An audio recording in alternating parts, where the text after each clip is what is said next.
Welcome to the 10th edition of our Rise of I virtual chat. It's literally 10th. We started this when Corona outbreak was coming. We had curfews. We couldn't go out anymore. You couldn't meet people. I was like having so many people I wanted to meet. And also we had all the Rise of AI speakers partially, for the conference. And I said like, hey, we will do a virtual format. So this is number 10th already. I think this is cool. This is like a whole season we have here. And also we improved all the time. Some of you who had been there last week know we had technical issues after 45 minutes. Let's see how good we played this time. And we also figured out a little bit to use green screen. If you follow our Instagram stories, by the way, it's Rise of AI on Instagram, you can see behind the scenes how we build everything, how our team is mantling this. I have a couple of spotlights here. I have a screen there, it's there. I have a camera there, and I have a camera here. By the way, it's my iPhone which is streaming. I think this is also a recommendation out there. If you need a good webcam, use your iPhone. That's pretty easy, and that works too.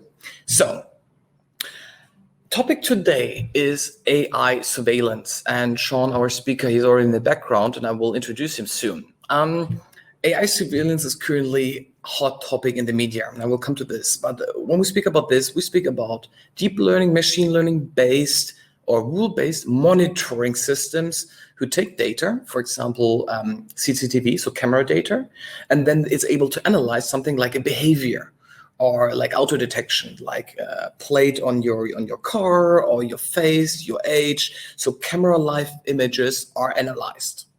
And the most important discussion is about predicting criminals based on just faces. So we have seen a couple of reports who claim, hey, if you just upload a lot of random pictures of humans, we can predict if this person is a criminal or not. And this leads currently to a very heated discussion about bias systems. And there we have everything which we need. By the way, we are... if you haven't introduced yourself, feel free to introduce yourself. That's my fault that I didn't do this. And anyone else has no audio? No, everyone has audio? I think everyone has audio. Okay, so second example, France. France is using surveillance cameras to detect if you're wearing your mask in the metro. And if not, you get a penalty. So that is one way where we have it. We have China, which is not taking video data, but let's say text messages, and it's censoring it right away. This is, for me, AI surveillance too. So whenever you text something which is critical or the government or something like this, the person receiving it is receiving no text or a different text because system is changing this in real time. We have credit cards, fraud detection, that's AI surveillance. It's monitoring every of your transaction if something is suspicious. It will ping. Baidu, for example, has developed face detection and temperature scanning. So Baidu is using this in China to measure your temperature to detect if you have corona or not. And very good example is Israel border control. They do behavior, movement, temperature, and other analysis to detect in real time if you maybe be a terrorist or not. So we will also speak about the question of bans. Yes, European Union has banned temporarily face recognition and face technologies. So technologies which is shown developing might not be working in Europe legally. But at the same time, European Union is working on the intelligent border control system. So they are playing with two things. They want to use it internally, but maybe not official. Discussion points for me today is how about tracking my health? If AI is surveilling my health, is this good or bad? If it's predicting crime, we had the discussion before with Alexander Stojanovic, which was episode number 1, where we spoke about AI surveilling everything to predict crimes. We speak about, corona tracking with an app, or like in China, face detection and object detection to not spread the disease, to reduce the risk for everyone out there. And then it leads to us to the question, how much is AI surveillance for the greater good or for privacy? My guest for this is Shaun Moore, and he's the CEO of TrueFace. And TrueFace you can describe as computer vision solutions, selling this. He told me they have 7 digits revenue, so they are in the serious business. They have a couple of clients. Shaun is born in Chicago, went into investment banking first, and then his co-founder convinced him to start a business with him. So Shaun is a little bit more on the business side, the co-founder is a little bit more on the technical side. And today they have the core idea that you can identify people by your face. That was your core idea. So one product they have is, for example, a face scan to open doors. So you don't have to touch anything. You just show your face and the door is opening, versus fingerprint identification.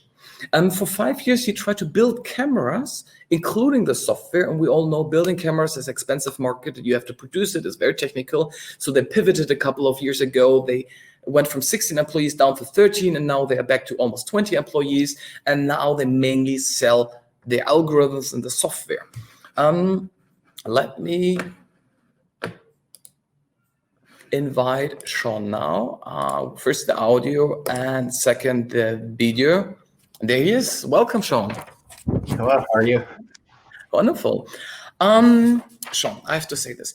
Congratulations, you are on your honeymoon. I think this is really cool that you still take the time to be here live today. And congratulations, you got married. You sent me one day before there was lockdown. Yes, thank you. Yeah, we're taking a honeymoon while we can. We were forced not to take the originally planned one, so this is the time to do it now.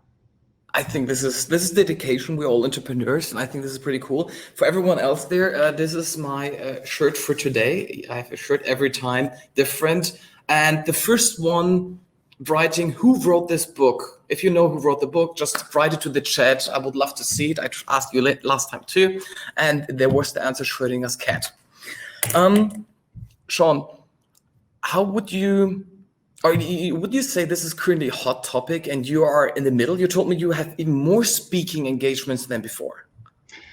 I'd say it's definitely a hot topic because it touches on two things. One is the current state of the world with the pandemic going on, and how can this technology help bring businesses back, bring sports back, and really get people back into the swing of working in an office or going to a place where there are other people. And then the other is, especially in the U.S. With protests going on, there's a big concern around privacy invasion, and this is one of the technologies in which is under the microscope for that. So I think more so than ever, it's important to be having discussions around facial recognition and how it's being used, who's using it, who has access to the data, how are people getting data. So, I definitely think it's a very hot topic. It's a technology that's been around since 1960, so it's not new. It's new in a lot of people's minds. Let me jump to the first example: protesters and sports. Tell me, how is your technology or similar technology used for sports to make it easier and for protesters?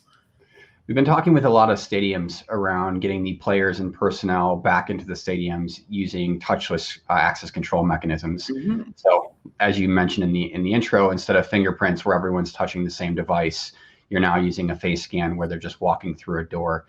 So that's step one. The next step is really getting the customers or spectators back in those arenas, and to do it without having tickets. You don't want to be transferring paper back and forth.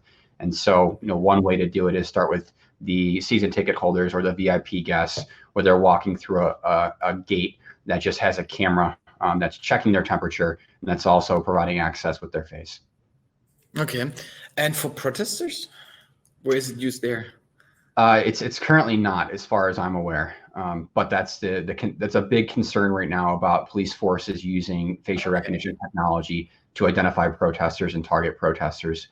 So it's something that's become a very big topic here in the United States, and it's something we're close to.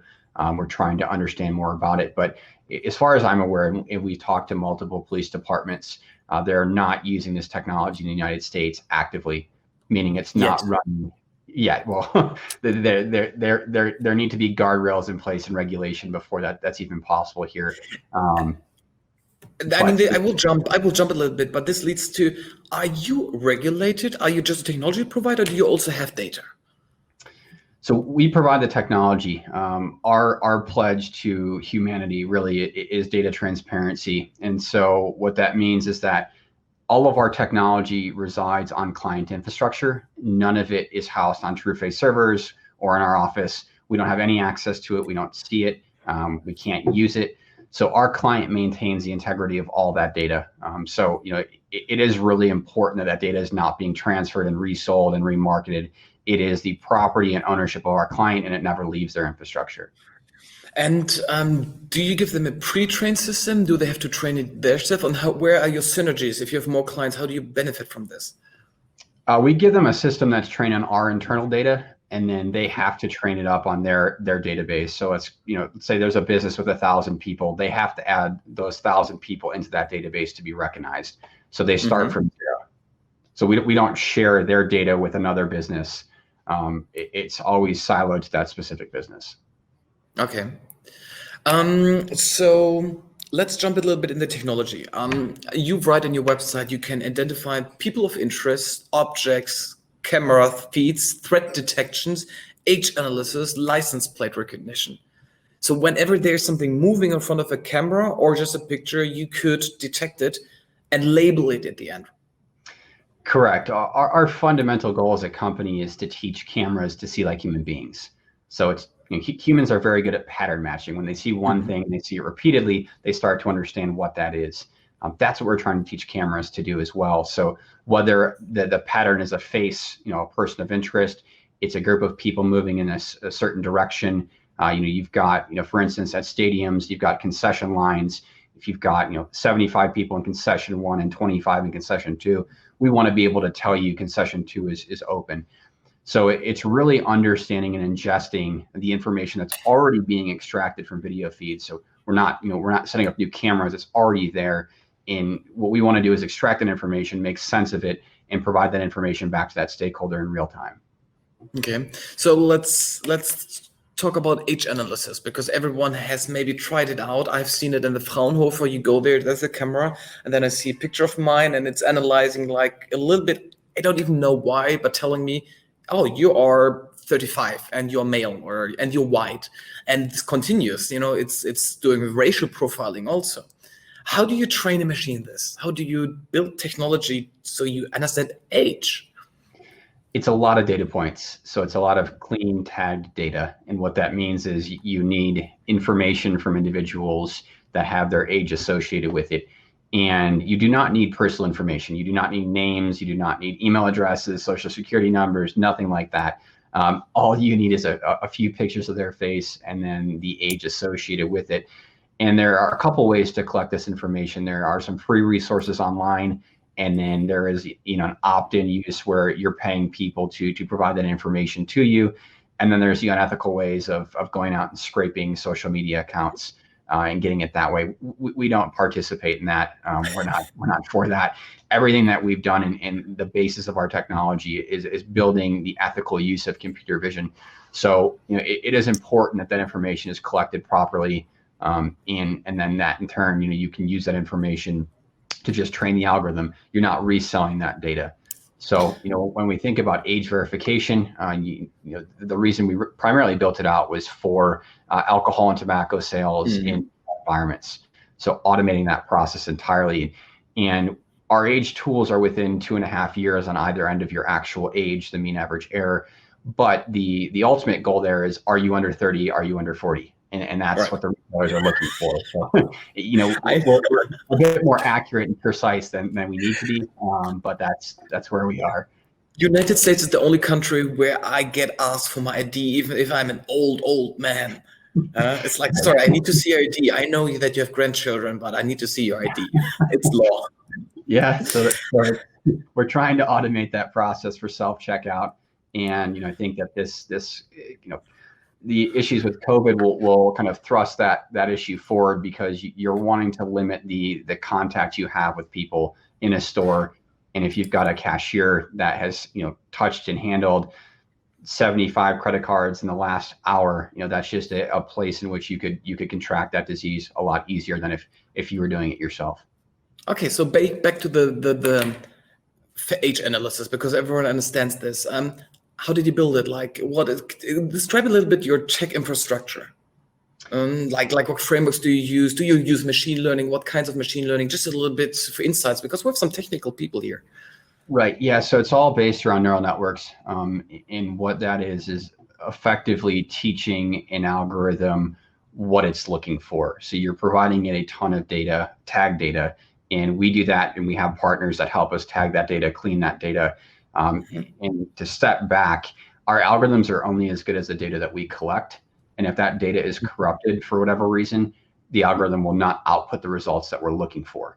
And so when we talk about age data, we are going out and collecting, millions of reference points of age data, putting it through our data pipeline, which is tagging, cleaning, reassuring that is the proper tag, and then training an algorithm and seeing at which step of that training is it performing the best against a clean set of data that was not trained on. So, it's all based around this idea that you are teaching an algorithm to learn the pattern in which we are providing it. And only once it learns that pattern, you can start to improve on the actual results of that recognition or that age verification.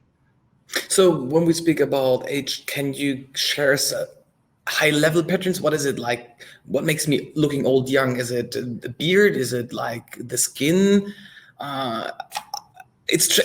You as a human, you go from experience, but you still know, Right. oh, she's a granny, she's old, she is a baby, it's young. Right.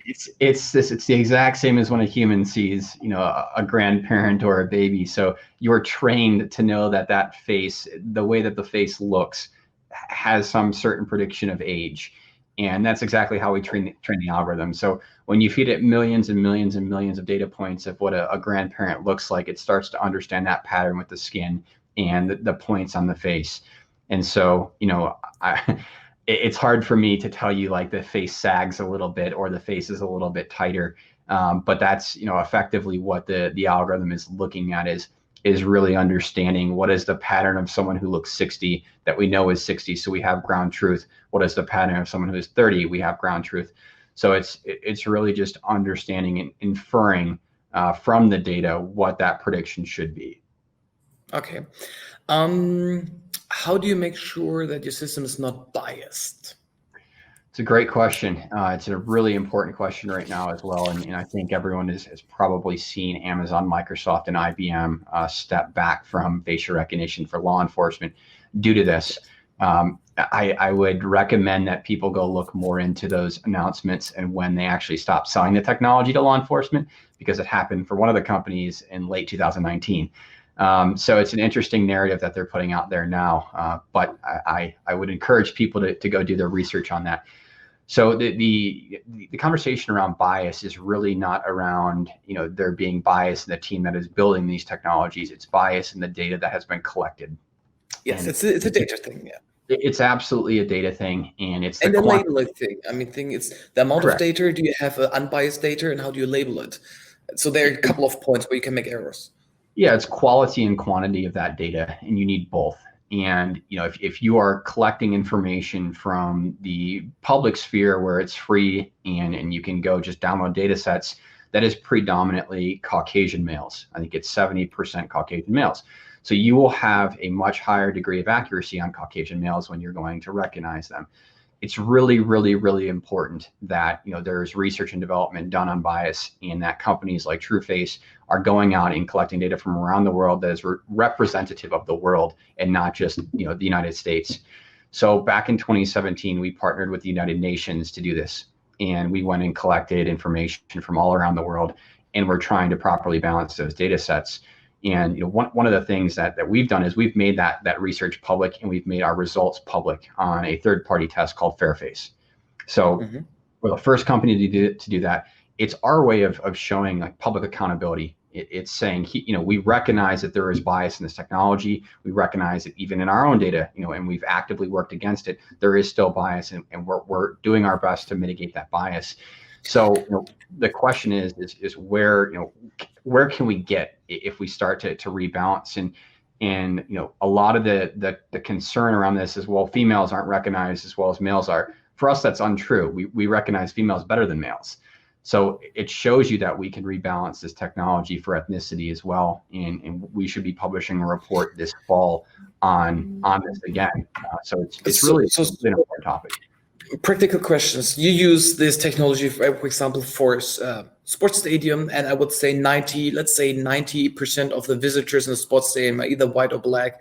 But your customer has a very racial group. target group, but your set has to be identical to the human population if you want to be unbiased, which means Caucasian men are just a very small percentage of your deck. So how do you balance that? You need more data, which is not effective in training because it costs money and computing power and labeling costs. How do you keep the balance that you say, okay, being biased is more productive? In some situations it is. It's a weird thing to think about, but what we've done with some clients before is we will let them retrain our algorithm on their data or on their target set so that they are having the most efficiency when it comes to who they're recognizing. In different parts of the world, they have obviously a different geographic population. And in some cases, you don't need the training on white Caucasian males or on Caucasian males. So we do let them retrain our algorithms on their own data, in which then they can add in the information that they need to and recognize individuals that they need to. But we strive as a kind of preset delivery to have a representative population, so that if you want to deploy our technology, let's say in London, or you want to deploy it in Hawaii, you're going to have very similar results. Right. And before we switch a little bit, let's say police is using a technology and it is racial at the end, for whatever reasons. Who's to not blame, but who's responsible? Is it then your customer, you say it's them, or do you also, because it's like everyone is involved, it's your algorithm at the end? Right. So we're the technology provider and they're the user of the technology. And with us specifically, we require that they maintain our ethical guidelines and boundaries for them to have access to our technology. So in our software licensing agreements, they have to sign off that they will not use the technology for certain circumstances. And we typically spend 4 to 6 months with them before anything goes live. So we know exactly how they're going to use the technology, and we can pull the plug if we don't like it. We've said no to clients before. We've said no to specific regions of the world before because we don't align with how they operate. So not everyone's doing that, and I think that's the problem here is that there is no federal regulation in the United States. There is regulation over in the UK and in the EU, but it's kind of dispersed, and so until there is this regulatory body that kind of governs this technology around the world, it's up to the companies to maintain those boundaries. And there's some public trust with companies, but then you've got other companies who just frankly don't care, and that's not it's not good for the industry. It's not good for the technology. But I think we're in a state right now where the lawmakers and the powers that be here in the U.S. are very actively trying to understand how do we regulate this technology and how do we do it properly. And we're all for that, and we're very much behind regulation. We just want it to be balanced regulation. You touch a point I will come back to before we go. Speaking still about the technology, what do you understand about explainable AI, and how is your system explainable for the decisions it made? Best case, we speak about age, and someone is 20, is 21, but the system says 18, can't enter the club or something like this, and it's suing the technology provider and say hey, please tell me why I was judged not correctly. Right. So in any environment where there is going to be a consequence for a human being, the human at the end of that has to make the decision. So we are providing a data point, we're providing a reference, more information than otherwise the customer would have. And we stipulate that in the contracts as well, that this is not the end all be all solution. This is not a 1 or a 0. This is a further data point for you to make a decision based on millions and millions of reference points. So for any of those types of environments, the human is very much still in the loop and very much making the decision.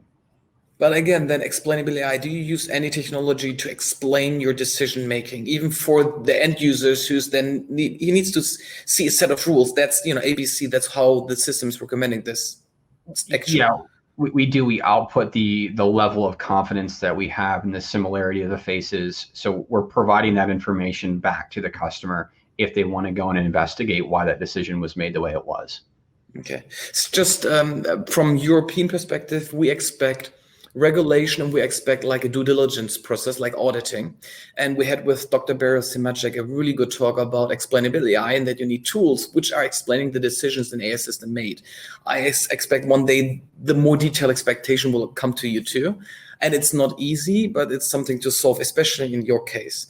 You touched regulation, and that you said no to clients. So my question was, did you ever get offers you said no to?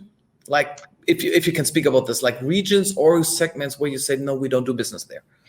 Yeah, we have. So we will not work with private investigators. So we've said no to that as kind of a blanket industry. We've also said no to regions due to the concern that we have with humanitarian efforts. Mm-hmm. And so, we've absolutely said no, and we won't support those things. Ultimately, this technology can be used for good, and we want to see it used for good. And so I would much rather be able to sleep at night knowing that, this technology is helping to find missing children, or it's helping to reduce the spread of COVID, than, making some money in an area of the world in which we don't believe is properly using the technology. Mm. By the way, for the live audience here, you can ask questions, and if you have questions, you can upvote them, and then we'll read them and offer them to Shaun. So we still have like half an hour left. So if you want to know anything from Shaun about the topic, just ask questions down here in the chat. I'll read it out. Please continue, Shaun. Yeah, I've got a question for you. So I think it was last year in Munich during Oktoberfest. I want to know your opinion on the difference here. So Oktoberfest had hired, I think it was 28 super recognizers, and those are people that have an aptitude to recognize people's faces across millions of references. So they're human beings. They're very, very powerful human beings. And they sat them in a control room and had them watch, I think, thousands of cameras at Oktoberfest looking for known criminals. And what's the difference with a human doing that versus a computer doing that? And is there, in your opinion, is there more bias with the human doing that or the computer doing that, and that decision being made? Because ultimately your goal is the same thing, right? It's the protection of the people at that event. And can 28 people do it better than a computer can do it? You're effectively doing the same thing. It's human eyes versus a camera. Thank you after 10 episodes, the first time I get a question. I like this. And my answer would be, first, I trust the machine more than a human, because a human is unconscious bias, while a machine can be biased by data, and I can prove it. Second is why I like a machine more, it's explainable. So if a human says, oh, I don't like this guy, plus put in an arrest and he was wrong, he can't tell you why he thought this way. He says, oh, I just had a feeling.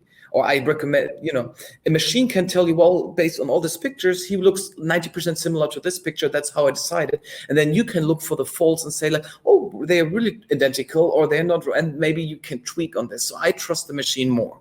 And this leads me to the discussion, good or bad. Yes, it's just a tool. It's good and bad. China versus USA versus Europe. And let's discuss about the good and the bad in the US. Big Brother is coming from the US at the end. Big Brother is always associated with the United States at the end, NSA, etc. You are living in Big Brother state. I think people are awakening to the understanding that, if you've got a cell phone on you, if you use social media, if you use a credit card, you are in one way or another being tracked. And some entity is collecting information on you, storing that information, and triangulating it, elsewhere with other companies. And unfortunately, I think people just assumed that when they signed up for social media accounts, that their information was going to be held confidentially and no one would ever have access to it. We've learned over the course of the last 3-4 years that that's just frankly not true. So I think that we've somewhat been living in this world now for 10 plus years and just not understanding it. And the reason we didn't understand it was because the value you got of posting a picture online or engaging with your friends online was higher than the consequence of your information potentially being sold to a company overseas or to a marketing agency. And it really is on the lawmakers at that point that they just let that go, and these companies were able to run wild.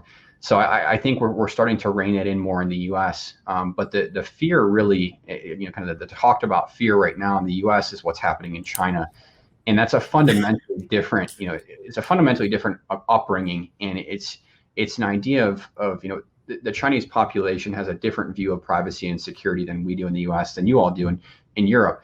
And we can't enforce our rules over there without understanding that. And so I think people are concerned that we're going to live in that same state in the US.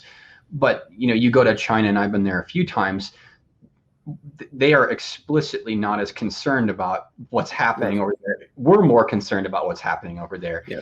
And so, it's just a way of living, and whether or not it's right or wrong is not for me to say. That's their, it's their beliefs over there, and that's what they're doing. I don't ever see that happening in the United States. We have checks and balances in place. You see people protesting now. Everyone's got a voice on social media, and you're seeing consequences of people's behavior pretty abruptly.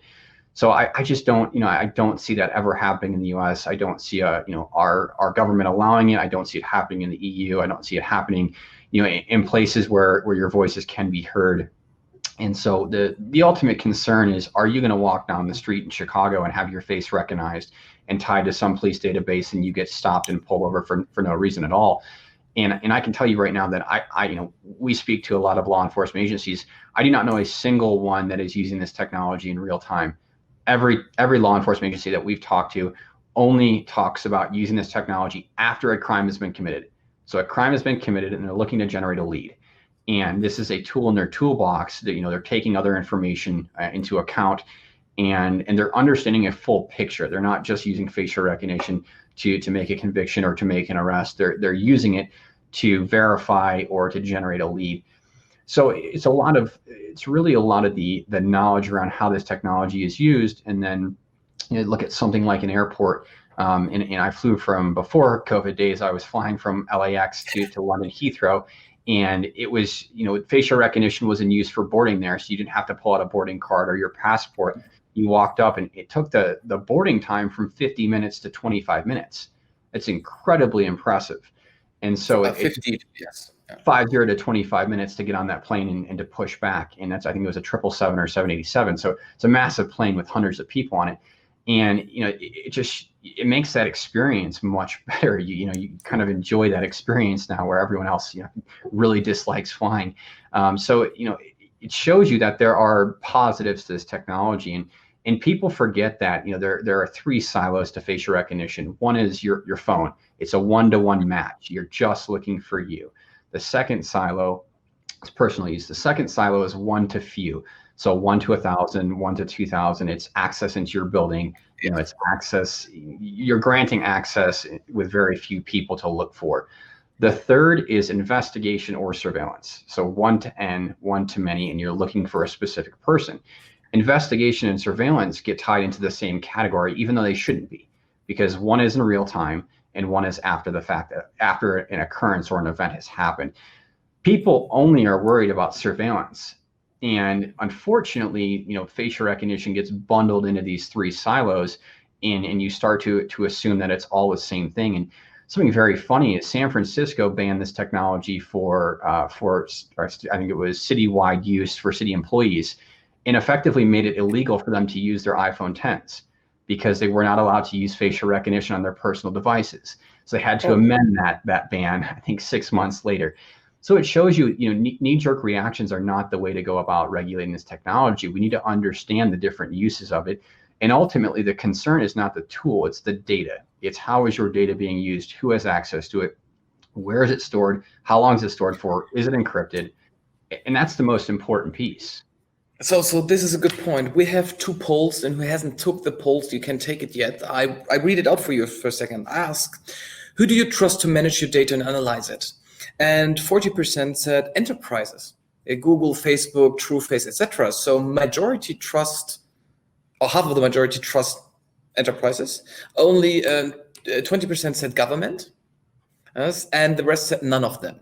So for the none of them, I think this is interesting because this is currently not offered. I should have the right to delete, and I should have the right, if I pass, for example, if I'm part of your building, yes, and you give me granted access for 1 day, yeah, I take a snapshot on WhatsApp, and then you grant me access. I should have the right to delete my picture. The other question I asked is, should AI surveillance be recognizable? And everyone said Yes, I would like to know when my data is recorded, used, and analyzed. And this is what you just said. So if you are in London, in average, you are recorded over 200 times during a normal day, 200 times. And I have seen companies producing CCTV analytics for this. So you can't tell me they don't check this in real time. They do. They do. They say they don't, they do. And I don't know if a machine is recording or not. Do you have any solutions for this that I figure out that I'm currently surveilled or not? Yeah, there's a few points there. The first one is these cameras have been there. The cameras are not new. So, the CCTV infrastructure in London, I think it's been the most watched city in the world for 20 years. So that's nothing new, right? Instead of having a person back there monitoring hundreds of feeds, now you have technology monitoring hundreds of feeds.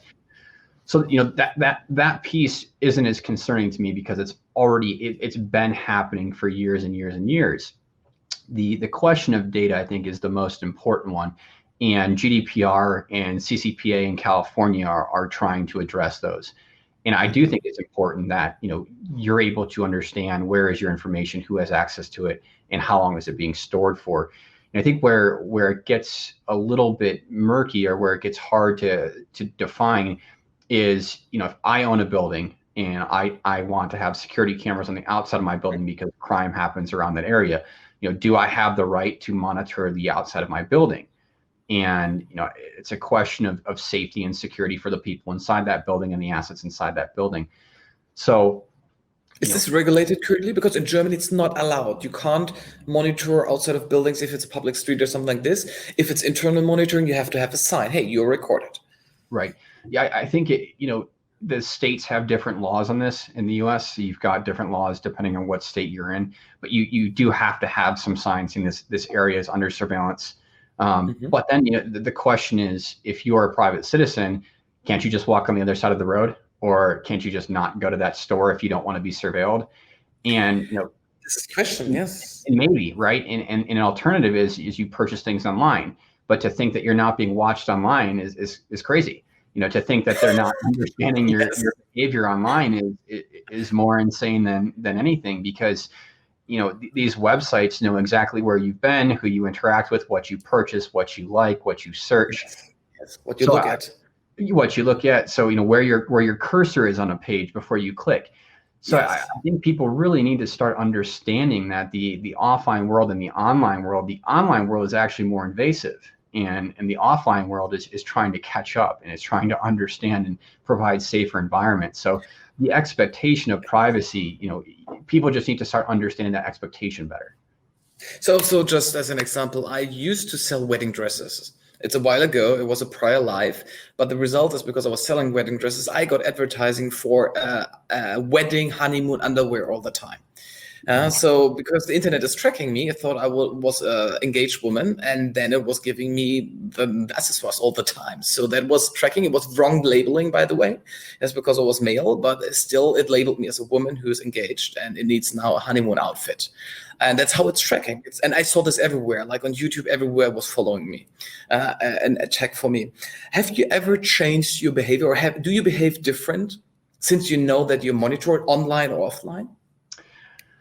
I don't really behave differently. I did want to try to turn down the facial recognition requests at the airports just to see how they handled it, because I wanted to see, from firsthand experience, if someone said no, what do they do?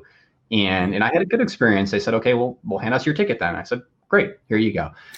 So it was a pretty painless experience. But yeah, I would say I'm more aware now of cameras all around. And it's something that I wasn't really looking for. And back in 2016, 2017, when we were trying to pitch this idea to investors, part of the pitch was that, look, these cameras are everywhere, and you get the feedback, no, we're not being watched, and no matter where you were, you could look up and see 2 or 3 cameras in that building.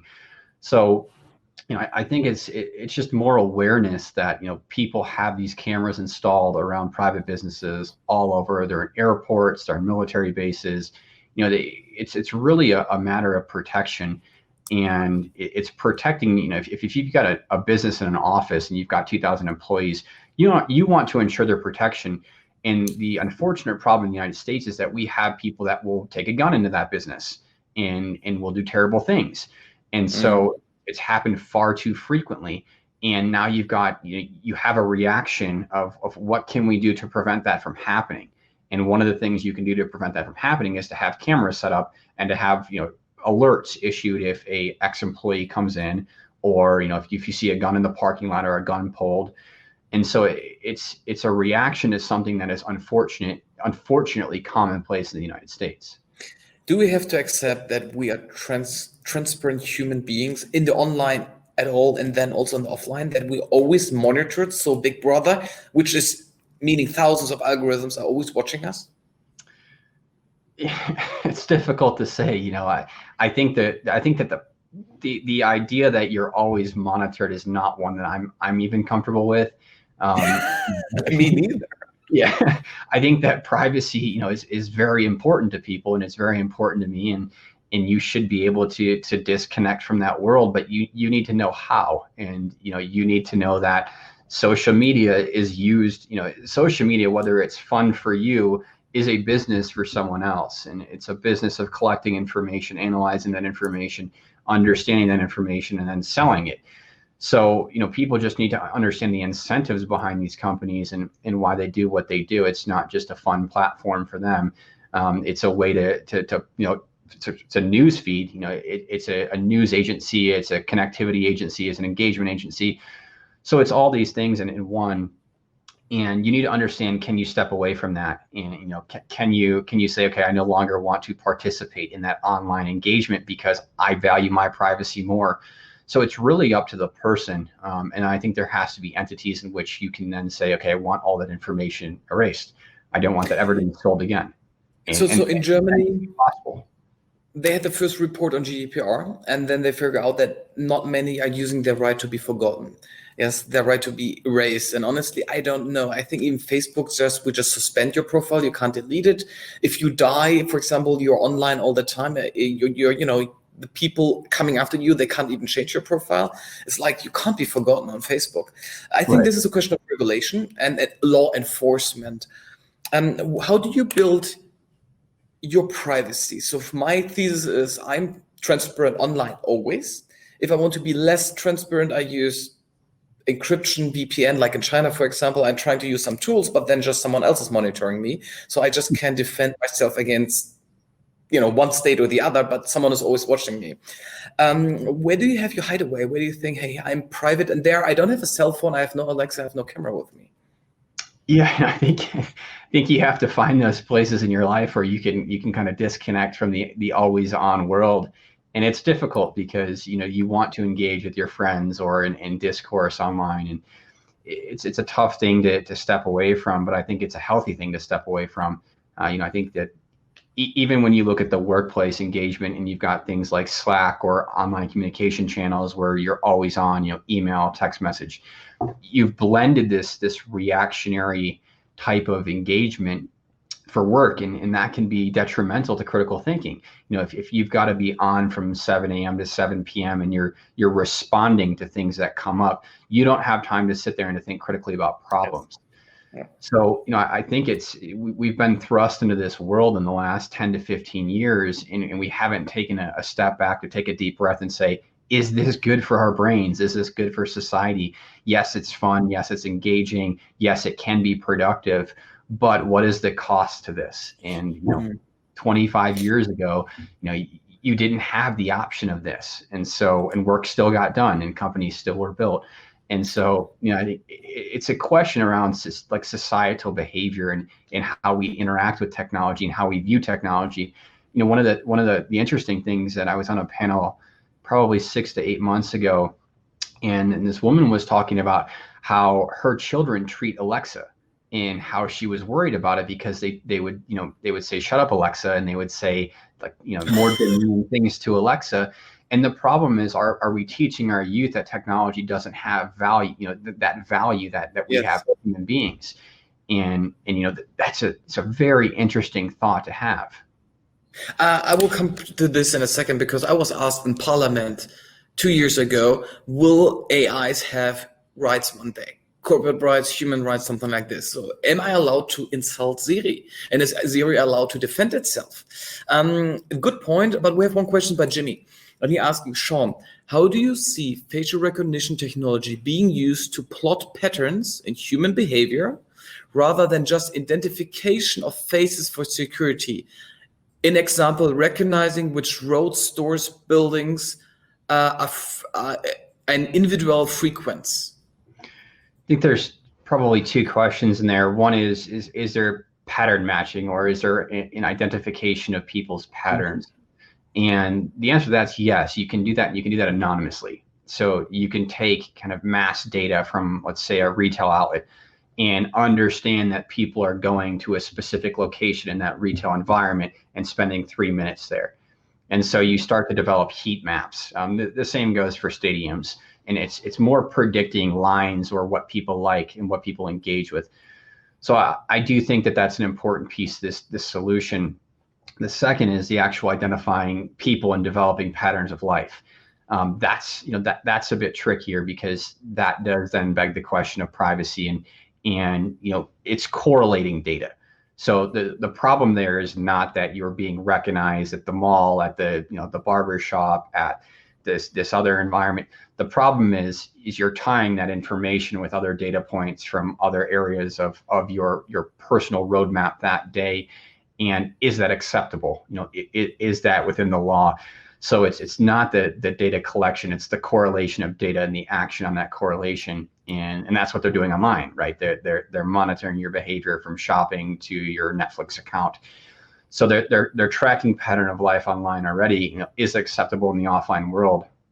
And I think people aren't as accepting of it because it manifests itself in your physical body. It doesn't manifest itself in you clicking on a mouse on a computer. So people are more hesitant, although it's the same thing. I think that the technology is there. It's a matter of correlating that data.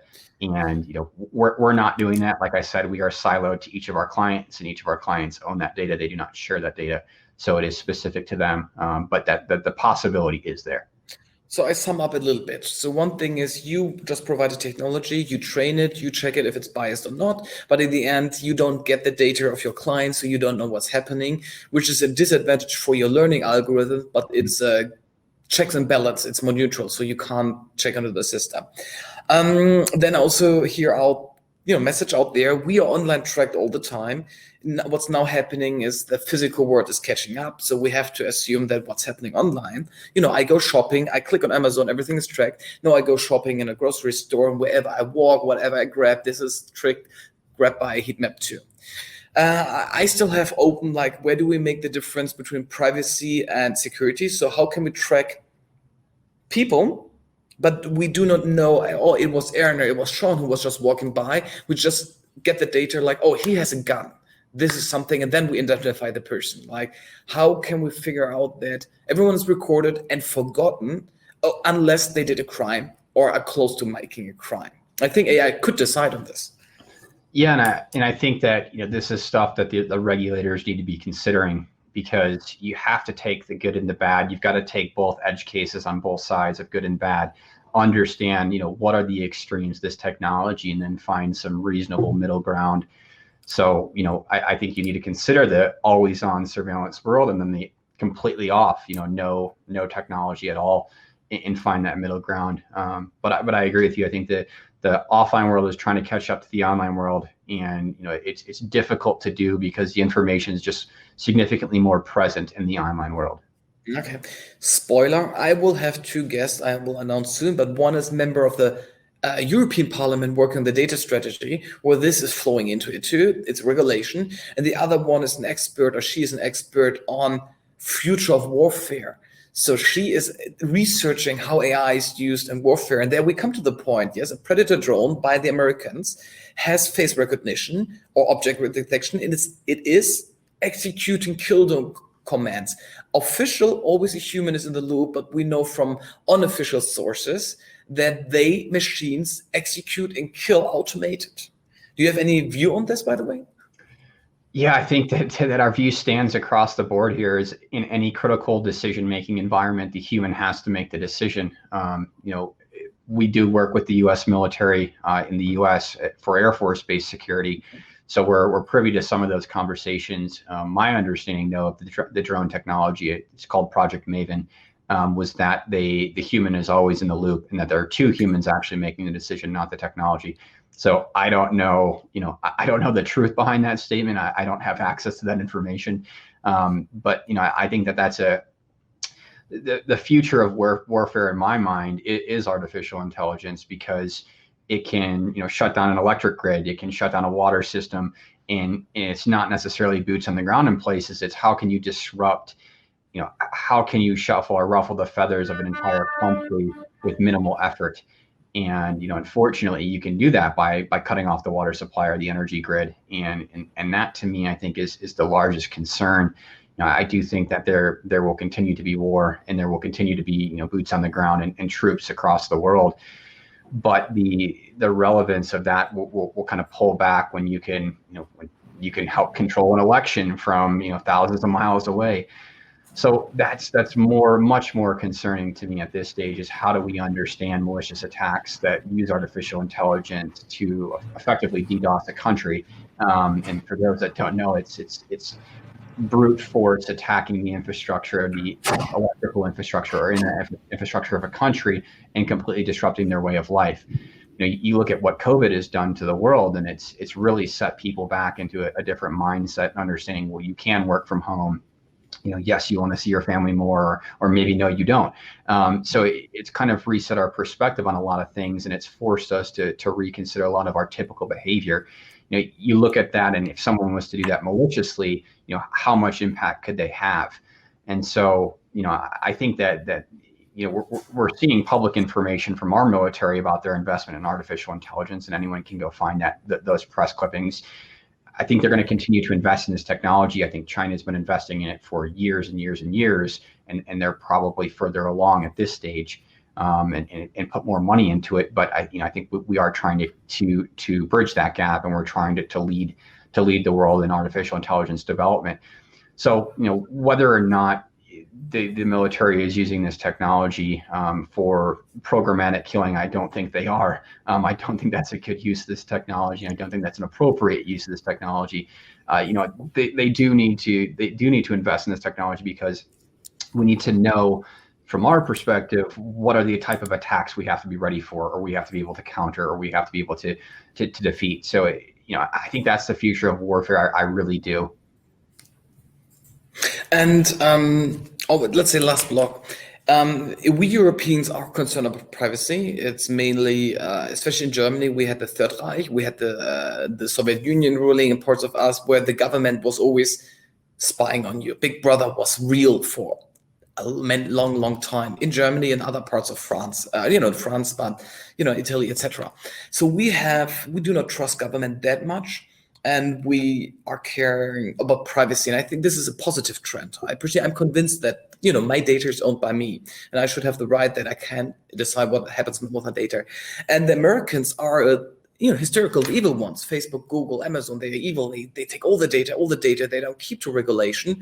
Do you think there is a mind shift and this will change, or will Americans continue to exploit the rest of the world from Europeans' perspective?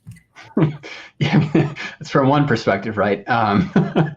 There's been exploitation around the world of all sorts of countries. So, I think that we've created an environment in America where innovation is very valuable, and very fast and rapid innovation. And the mantra of break things fast is something that Silicon Valley does a very good job of. I think that people are becoming globally more aware of the costs associated with this type of innovation very quickly. So, Facebook, Amazon, the Googles of the world, yes, they collect a lot of information. And at the time, I questioned whether or not they knew how powerful that information would be, or realized it as they were building. And unfortunately, there just weren't any restrictions in place for how they use that information.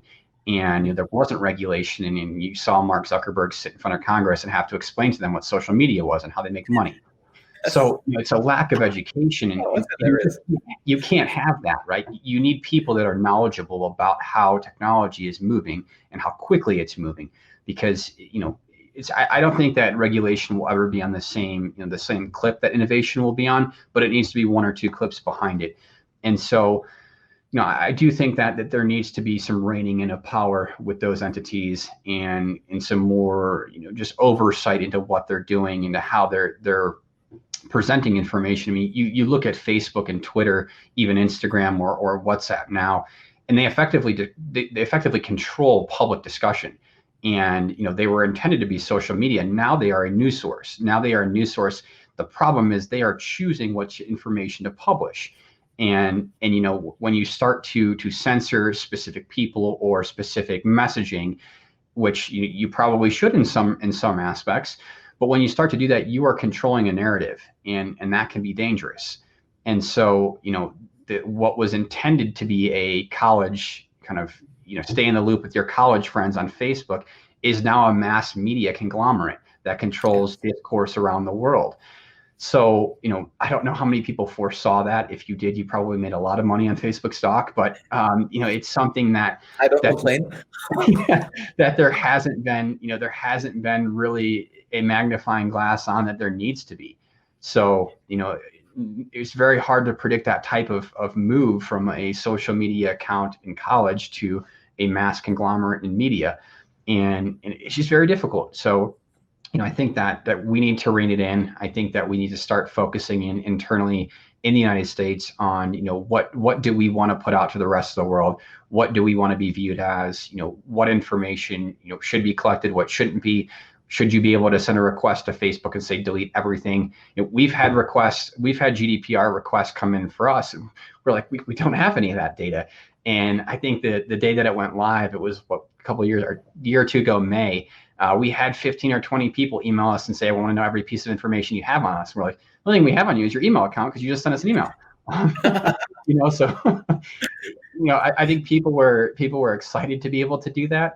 But I do think that they're, in the United States, at least, we've got local laws right now in some states that regulate this type of data collection and the type of data that you have to present back to people. I think there needs to be federal regulation. It needs to come together. We base all of our technology off of GDPR because that is the most restrictive legislation that we've seen in this world. And so when we built it with privacy in mind, that's what we did, because we've got clients over in the UK and over in the EU, and we need to ensure that we're abiding by those rules. And it makes sense for us to go that far because when we do things now in the US, we already have that programmed into our technology. Okay, so before we close down, what can you say as a last positive message out there that this won't happen, that we will not live in a surveillance state where we do not have privacy anymore, where we think Big Brother's watching us all the time because the tools are out there? Yeah, I mean, again, facial recognition is a tool in a toolbox. It's a technology and it needs to be regulated. You shouldn't just ban technology because you fear it. And my recommendation would be to educate yourself on how this technology works. Facial recognition is not purely taking images and saving images. We are creating a mathematical representation of the dimensions of your face, and the numerical representation is what is stored. There doesn't need to be any personal information associated with that. So, the concern that people have with facial recognition is, well, if my face is compromised, I can't delete it or I can't change it. You can. So you can delete it. And the way it works is we just delete the reference images that we have on file. So we delete the mathematical representations and we re-enroll. So you can absolutely change your password as your face. And so I would just say to get educated. I think the loudest person in the room is the one that's heard the most in the media. And so you're seeing a lot of pushback on this technology without a real foundation. So it's really understanding how the technology works in practice, what use cases are actually being used right now, and then what regulation needs to happen. And I encourage people to get involved in a discussion because we're trying to get involved as much as we can at the federal level. But it is important that the government hear from companies that are 20 people in size, the Amazons of the world who are trying to lobby and trying to kind of push their views on regulation. And then the general public, we want to hear from everyone as well. Okay. Shaun, thank you for attending. Thank you for joining in and sharing your views. This is recorded. It will be published as a podcast. It will also be published on YouTube as a replay for everyone else who didn't attend today. They will get a follow-up email by me as usual. And thank you for being here today. And we talk again. Thank you for having me. I appreciate it. Bye. So everyone else, don't leave yet. We still have a couple of seconds. First, what I enjoy is that everything is coming together. The talk which we had with Alexander in episode 1 about security, the talk with Beryl about explainable AI in episode 3, talk we had with Dan in episode 5, talk with, about politics and regulation we had with Thomas Heilmann. All the talks come together. So if you have seen all of them, you're saying that the picture is growing. I like this. Next week, we don't have a virtual chat. We have the next one in 2 weeks. And in 2 weeks, my guest is Mario Brandenburg. And the topic is what if. So we don't have a core focus topic. It's more we will try to play a game or something like this. Like we're asking each other questions. What if something like this? So what if Big Brother is real? What if we're buying AD engineering? What if we can travel space? Let's play it a little bit. He's a politician. I'm an entrepreneur. So we have two different perspectives. And he's a friend of mine. He's a really cool guy. You can ask him anything. And he told me, Fabian, let's talk about the heavy stuff he's not allowed to talk about normally. So we want, just have various topics. If you want to ask the questions, you can register on Crowdcast for the next session. You can ask questions there or email them to me. Else, wonderful that you have been here to episode number 10 of this virtual chat. It's great to have you here. I wish you a great evening. Enjoy and, stay healthy and safe. Bye.